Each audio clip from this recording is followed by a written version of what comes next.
You're very cute. Yes, you're very cute. You are. You're very cute.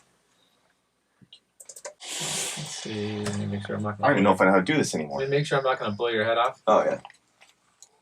It should be okay.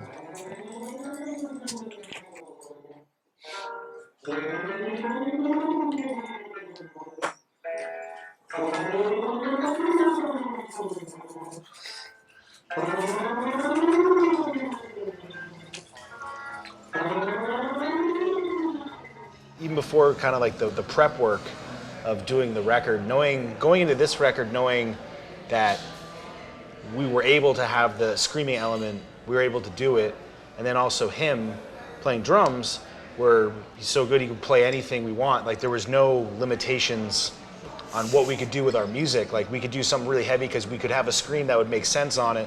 We could be melodic, you could do more technical stuff. There was no limitations in like the last record. We were like going into a boxing match with one hand tied behind our back, like the full. We couldn't play that extreme. Yeah.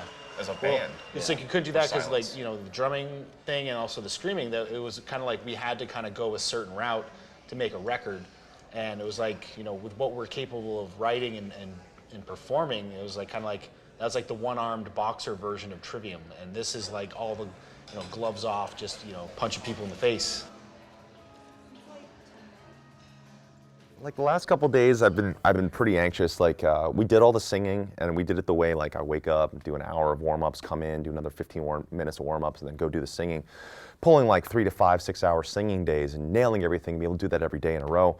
But the last day after we had everything tracked, Josh wanted me to go over everything once again and sing without proper technique and add as much gruff and grit from the throat as possible, which is something you should never do live because it kills it right away. But as soon as I put these things on, he's like standing up off his desk, like screaming, fuck yeah, because like he can feel the energy and the emotion. So we have the base layer of all these massive stacked vocal tracks of everything that I did. I just put a new lead guy on top, and that final take, the once through, ended up being the lead for most of them. His thoughts. Sure. Only because I feel like the harmony will sound better with it if it's moving there. Let's punch the lead real quick. Yep. What the fuck is going on in there? Fucking Guitar Center. Just let it rip. Is there hope to break through all the walls? The lies they tell pay no mind, I am the only one. Shelter in the dark, clothe you in my hate. Oh yeah. Oh yeah. The last couple of years I've been learning this safer screaming technique, which sounds the exact same live for all intents and purposes, but like when it's isolated with a record, it just doesn't sound the same. But I said whatever it takes for this album, so whatever it takes. It's just nerve-wracking because that show, when I blew my voice out and had to cancel the rest of the tour and lose money for the crew and the band, it was nerve-wracking. But luckily there's nothing. I mean, I can recover for the next, like, I don't know, it might be fine. It might only take like a week to recover. But if it takes longer, it takes longer. This is definitely going to hurt my voice, like 100%. It's definitely going to hurt it. But it won't be permanent. It's just going to hurt it. And I'm going to do it. I said I would. Originally, when we first met Josh, I said I'd never do it. He's like, are you going to do the old scream? I said, I'll never do it. Never do it again. But then as the record started going on, I started hearing how great this album is. I was like, all right, I'll do it. I'll do it. I woke up this morning, I was incredibly anxious. The idea that I had to do this thing that put me out of commission, that had me cancel a tour and send crew guys and band guys home without pay and possibly ruin my career forever. So I came in, did a little bit of warm-ups, and then when we jumped up on the mic to do it, I started with Betrayer. When I started doing it, like I can hear it's kind of there, but my voice was doing this auto, I think, defensive mechanism thing, like what the fuck are you doing? Stop, stop, stop, like a governor of a car. And after like 5 minutes or so, it just kicked right back in. I've always been very confident in the sound of my scream. It's just what it does is so taxing on me physically. I gotta get used to it again. Just keep it going, I'll keep warming up. It's like scream vibrato. Yeah, it's weird. I don't mean to do that, it's just automatically happening. It'll get better, it still doesn't feel normal yet. Double. Yeah.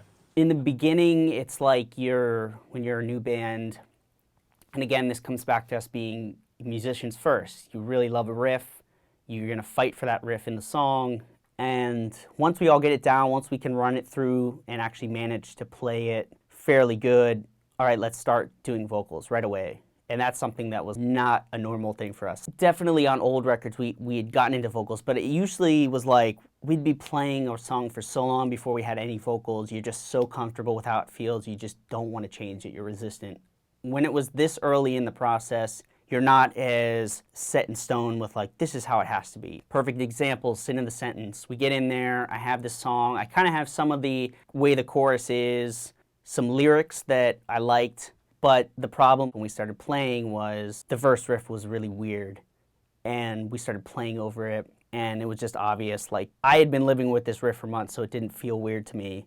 So the solution this time was that I really love the lyrics, I love the way they're phrased, I want that to be kept in place. And so we literally broke it down to just playing chords, and we found the chord progression that fit the part, and then it all of a sudden becomes a very like emotional sounding part. Before it was just singing over a riff that was kind of heavier.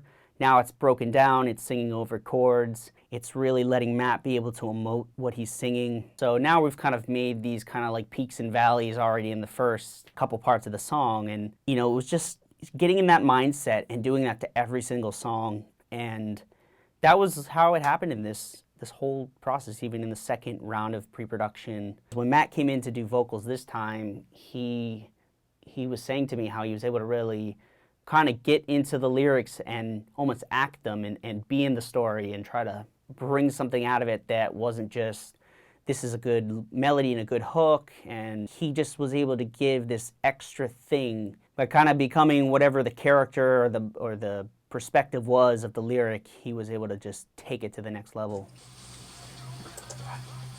Lines, you practice words. I know that real monsters lie between the light and the shade. It doesn't matter what you say, you feel. When honest men become to rise, they'll genuflect to a lie. The sin in the sentence burns in the fire. The sin in the sentence, the flames grip your throat. The sin in the sentence burns in the fire. The sin in the sentence,